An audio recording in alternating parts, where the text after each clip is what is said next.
Alors, ça dépend. Ça dépend de quel ménage, d'une part, et puis ça dépend de quelle mobilité décarbonée, d'autre part. La part du poste de dépense transport dans le budget des ménages les plus pauvres est plus importante que pour les ménages les plus riches.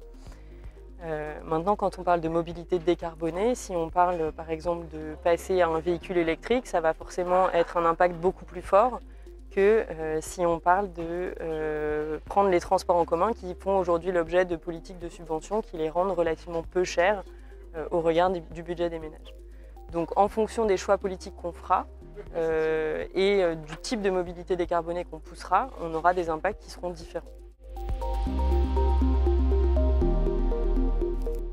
Alors la subvention, c'est une des manières qu'on a d'essayer de corriger un peu ces inégalités dont je parlais. C'est une des réponses politiques possibles. Je pense que c'est une réponse politique qui peut avoir du sens quand on a par exemple des logiques d'interdiction ou des logiques qui vont consister à rendre payantes certaines alternatives. Donc, par exemple, rendre payantes des portions de route pour désinciter les ménages à prendre leur véhicule thermique sur ces portions de route.